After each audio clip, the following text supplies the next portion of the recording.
సుమన్ టీవీలో మీ business promotions కోసం ఈ కింది నెంబర్ను సంప్రదించగలరు.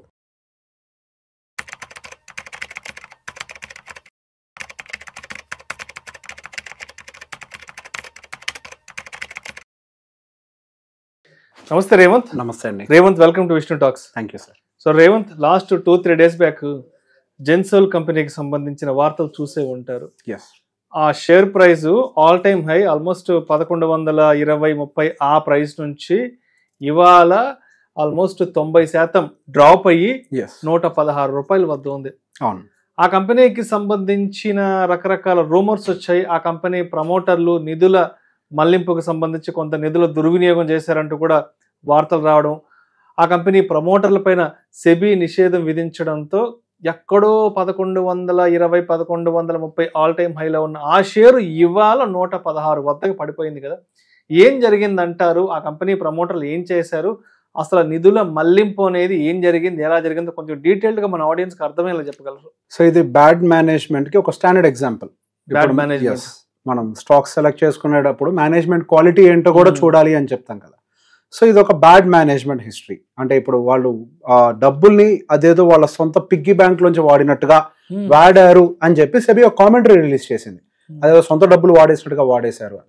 సో బేసిక్ గా ఇక్కడ ఫస్ట్ వీళ్ళు చేసింది ఏంటి అని అంటే బ్యాంకుల దగ్గర నుంచి కొంతవరకు లోన్లు తీసుకునే ప్రయత్నం చేశారు. IRDA దగ్గర నుంచి, ఇంకొకటి PFC దగ్గర నుంచి. సో వీళ్ళ దగ్గర నుంచి కొన్ని లోన్లు తీసుకునే ప్రయత్నం చేశారు, వాళ్ళ వ్యాపారం కొంచెం పెంచుకునే ప్రయత్నం చేయడానికి. వీళ్ళు చేసేటువంటి బిజినెస్ లో ఒక బిజినెస్ ఏంటి అని అంటే leasing, EV vehicles leasing. Okay, EV vehicles leasing అంటే కొన్ని వీళ్ళు వేరే వాళ్ళకి లీజ్ ఇవ్వడం లాంటివి చేస్తూ ఉంటారు. సో సహజంగా ఏ వ్యాపారానికైనా కానీ డబ్బులు అప్పుగా ఇచ్చేటప్పుడు కొంత డబ్బుల్ని ప్రమోటర్ పెట్టుకోవాలి, ఒక 20% ప్రమోటర్ పెట్టుకోవాలి, ఒక 80% వరకు లోన్కి వెళ్ళేటువంటి వెసులుబాటు ఉంటుంది. సో అదే నియమం ప్రకారం వాళ్ళు దాదాపుగా బ్యాంకుల దగ్గర నుంచి 977 కోట్ల రూపాయలని అప్పుగా తీసుకున్నారు. సో ఇందులో వాళ్ళు 663 కోట్ల రూపాయలని 6400 EV వెహికల్స్ కొనటం కోసం అని చెప్పి ప్రపోజల్ లో మెన్షన్ చేశారు. ఓకే, సో ఇక్కడ లోన్స్ తీసుకునేటప్పుడు మనం ఒక విషయాన్ని గుర్తుపెట్టుకోవాలి. అది ఈవెన్ బిజినెస్ లోనే కాదు, పర్సనల్ లోన్ లో కూడా ఇదే నియమం వర్తిస్తుంది.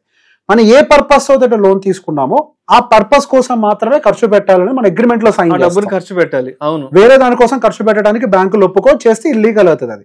సో ఇక్కడ వీళ్ళు ఏం చేశారు, మేము 6400 EV వెహికల్స్ ని కొని లీజ్ కి సప్లై చేస్తాం వేరే ఒక కంపెనీకి అని చెప్పేసి వాళ్ళు లోన్ తీసుకొని వచ్చారు.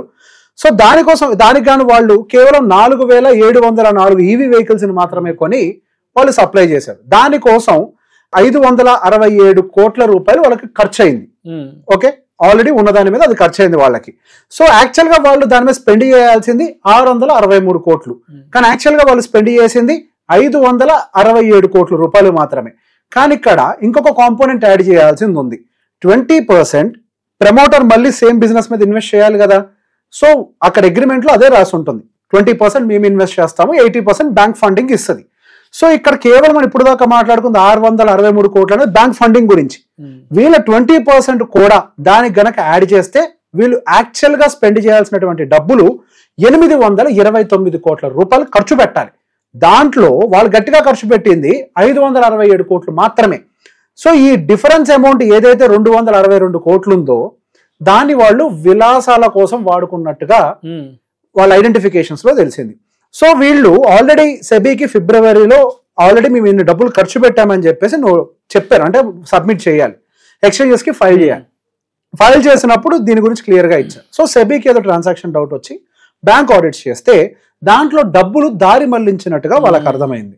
సో పర్సనల్ అకౌంట్స్ ఇట్లా దారి దుర్వినియోగం చేసినట్టుగా వాళ్ళకి తెలిసింది, అంటే గోల్మాల్ చేశారు ఆ డబ్బుల్ని. సో ఏ విధంగా వాడుకున్నారు, దాదాపు ఒక 42-43 కోట్ల రూపాయలతోటి ఒక లగ్జరీ హౌస్ ను కొనుక్కున్నారు. ఒక 50 లక్షల రూపాయలని ఆ కంపెనీ ప్రమోటర్ ఉన్నటువంటి ఒక యూనికార్న్ కంపెనీకి ఇన్వెస్ట్మెంట్స్ కోసం రీడైరెక్ట్ చేశారు. దాదాపు 6 కోట్ల రూపాయలతోటి ఒక లగ్జరీ కారు కొనుక్కున్నారు. అండ్ వాళ్ళ భార్య పేరు మీద ఒక 3 కోట్ల రూపాయలు పెట్టారు. అండ్ గోల్ఫ్ సెట్ కోసం ఒక 26 లక్షల రూపాయలు పెట్టారు.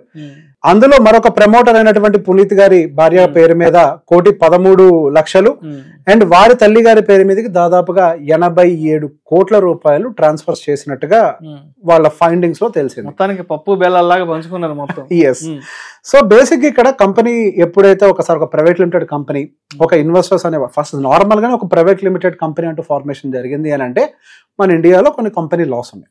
నచ్చినట్టుగా కంపెనీ నుంచి పర్సనల్ అకౌంట్లకు డబ్బులు ట్రాన్స్ఫర్ చేసుకొని వాడుకునే హక్కు even though if you are a promoter మీకు అది లేదు.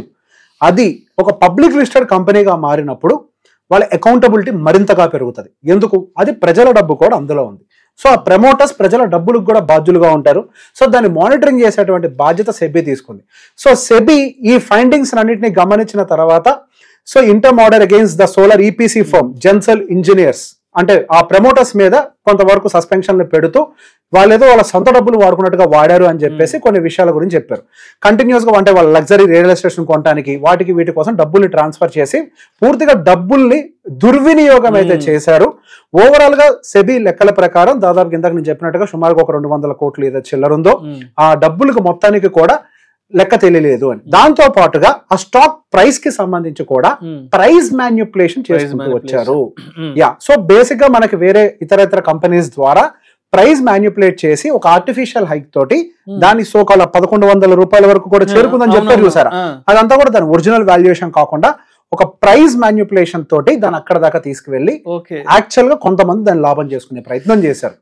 సెబీ రీసెంట్ గా దాన్ని ఇన్వెస్టిగేట్ చేసినప్పుడు ఈ విషయాలన్నీ బయటకు వచ్చాయి. ఎప్పుడైతే దాని మీద అఫ్ కోర్స్ తర్వాత పంప్ అండ్ డంప్ యాక్టివిటీలో ఏం జరుగుతుంది? ఫస్ట్ డబ్బుల్ని పంప్ చేసి స్టాక్ ప్రైస్ ని పైకి తీసుకెళ్తారు. తర్వాత వాళ్ళ దగ్గర ఉన్నటువంటి షేర్స్ అన్నిటిని డంప్ చేసి ప్రైస్ కింద తీసుకుంటూ వస్తారు. ఓవరాల్ గా అసలు న్యూస్లు కూడా బయటకు వచ్చేసరికి మరింత పతనానికి కారణమైపోయి దాదాపుగా దాంట్లో ఎవరైతే యాక్చువల్ గా స్టాక్ బాగా పెరుగుతుందని ఆశలతో డబ్బులు పెట్టారో అసలు కోల్పోయింది. సో ఈ ఎపిసోడ్ మొత్తంలో ప్రమోటర్ ఆయన చేయగలిగింది ఆయన సంపాదించుకున్నాడు, ఆపరేటర్స్ వాళ్ళు చేయగలిగింది వాళ్ళు సంపాదించుకున్నారు. ఇక్కడ ఓవరాల్ గా డబ్బులు నష్టపోయింది ఎవరు? అంతిమంగా నష్టపోయింది ఆ స్టాక్స్ లో ఇన్వెస్ట్ చేసిన ఆ కంపెనీ స్టాక్ లో ఇన్వెస్ట్ చేసిన retail investors. Exactly, retail investors మాత్రమే నష్టపోయారు.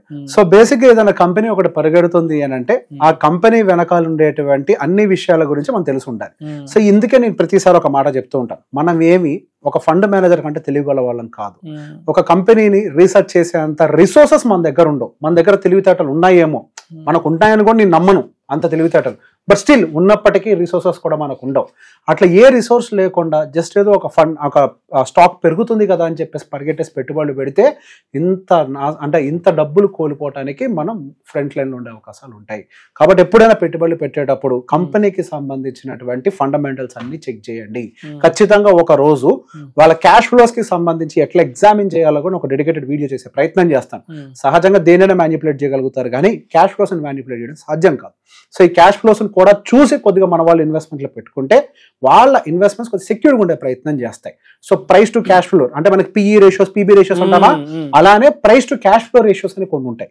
సో వాటిని కూడా ఎలా నేర్చుకోవాలి, ఎలా గమనించాలనే విషయాలను కూడా ఒకరోజు డెడికేటెడ్ ఒక వీడియో చేద్దాం దాన్ని. సో మొత్తానికి ఏ స్టాక్ అంటే ఆ స్టాక్ బాగా పెరుగుతూ పోతుంది కదా అని చెప్పేసి గుడ్డిగా ఫ్రెండ్స్ మాటలు వాళ్ళ మాటలు వీళ్ళ మాటలు చూసి ఇలాగ ఆర్టిఫిషియల్గా ఏవైతే స్టాక్స్ అతి తక్కువ కాలంలో బాగా రేటు పెరుగుతాయో అలాంటి స్టాక్స్ని గుడ్డిగా నమ్మి కంపెనీకి సంబంధించిన PE ratios, technicals, fundamentals check చేసుకోకుండా ఇష్టం వచ్చినట్లు కొన్నామంటే మాత్రం మొదటికే మోసం వచ్చే అవకాశం ఉంది. Yes, right.